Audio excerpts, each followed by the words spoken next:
Gaza युद्ध की आग भारत के पड़ोसी श्रीलंका तक पहुंच चुकी है। आखिर भारत के पड़ोस तक कैसे पहुंची गाजा की आग? क्या है इजरायल के ग्लोबल संकट का श्रीलंका कनेक्शन? क्या इजरायल के खिलाफ कोई इंटरनेशनल साजिश हो रही है? सवाल यह भी कि इजरायल के खिलाफ ग्लोबल साजिश के पीछे आखिर कौन सी ताकतें हैं?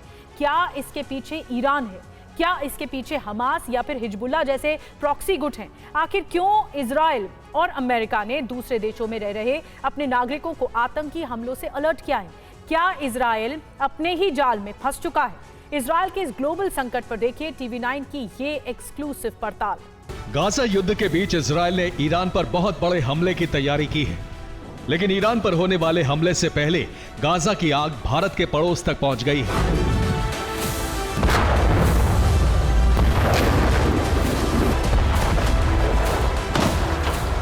गाजा की आग भारत के पड़ोस तक कैसे पहुंची और कैसे इजरायल पर ग्लोबल खतरे बढ़ गए हैं,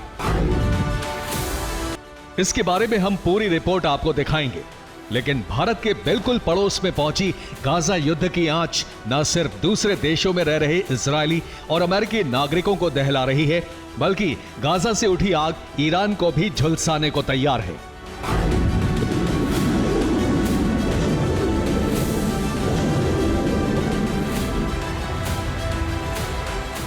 इजरायल ने ईरान पर हमले की ऐसी तैयारी की है जिसे आज तक किसी ने नहीं देखा होगा।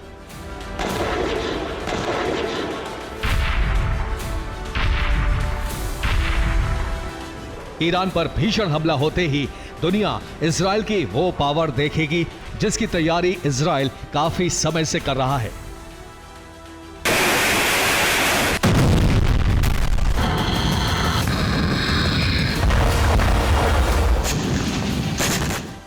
लेकिन ईरान पर उस हमले के लिए तारीख और वक्त भी बेंजामिन तय करेंगे।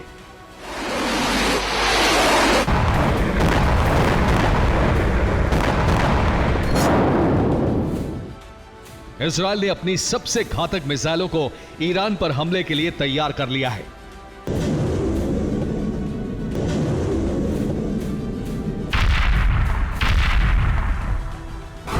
इजरायल की पावरफुल एयरफोर्स ईरान पर सबसे बड़े हमले की तैयारी कर चुकी है, लेकिन उससे पहले गाजा युद्ध का विस्तार इतनी दूर तक हो चुका है कि उसकी आग भारत के पड़ोस तक पहुंच गई है। जाहिर है ये न सिर्फ इजरायल के लिए बहुत बड़ा ग्लोबल संकट है, बल्कि भारत के पड़ोस के लिए खतरा है।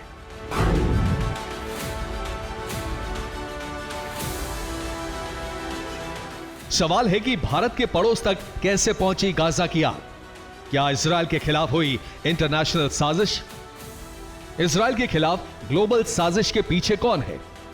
इजरायल के ग्लोबल संकट को लेकर बहुत बड़ा खुलासा हुआ है।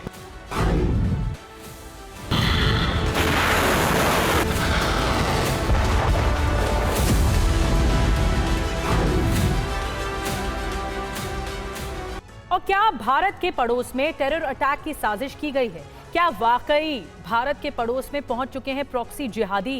क्या सच में श्रीलंका में ईस्टर संडे अटैक को दोहराने का षड्यंत्र किया गया था? गाजा युद्ध की आग श्रीलंका और हिंद महासागर क्षेत्र में पहुंचने की वजह आखिर क्या है?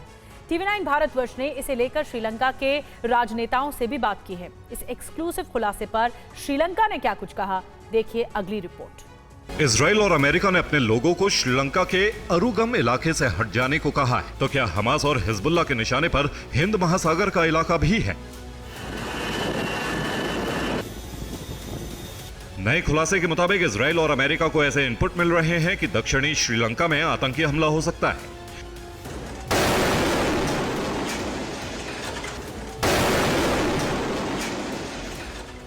ये चेतावनी हिंद महासागर इलाके में श्रीलंका के एक खूबसूरत अरुगम तटीय क्षेत्र को लेकर दी गई है।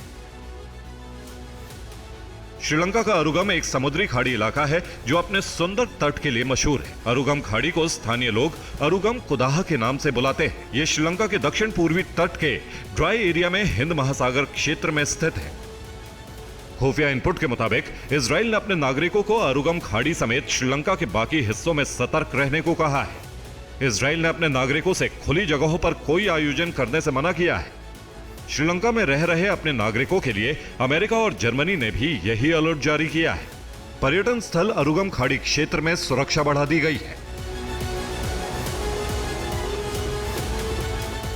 श्रीलंका के लिए इजराइल और अमेरिका के इस अलर्ट के पीछे वजह क्या है, अब आपको वो भी बताते हैं। दरअसल श्रीलंका की स्थानीय मीडिया के मुताबिक इजरायली नागरिकों के खिलाफ आतंकी साजिश के सिलसिले में 2 संदिग्ध लोगों को गिरफ्तार किया गया है। इन दोनों संदिग्धों की गिरफ्तारी में भारत की अहम भूमिका रही है। भारत के खुफिया इनपुट से दोनों संदिग्धों की पहचान करने में आसानी हुई। जानकारी के मुताबिक गिरफ्तार संदिग्धों में से एक शख्स इराक में रहता था। इस बारे में TV9 भारतवर्ष ने श्रीलंका के पूर्व राज्यपाल अजत सैली से एक्सक्लूसिव बातचीत की। The incident that happened at Argambe is a very at a crucial moment like this when the Sri Lankan government has declared a parliamentary election. Number one is to tell all of you is that the Israeli people who are in Sri Lanka, now they are based in 3 different locations. In Colombo is Colombo 7 at Green Path. Then they are at Deibala and now they are at Argambe also. Now the question asked by most people in this country is, how come these Israelis have come here and some people's visa is expired, even after expiry they are still in the country.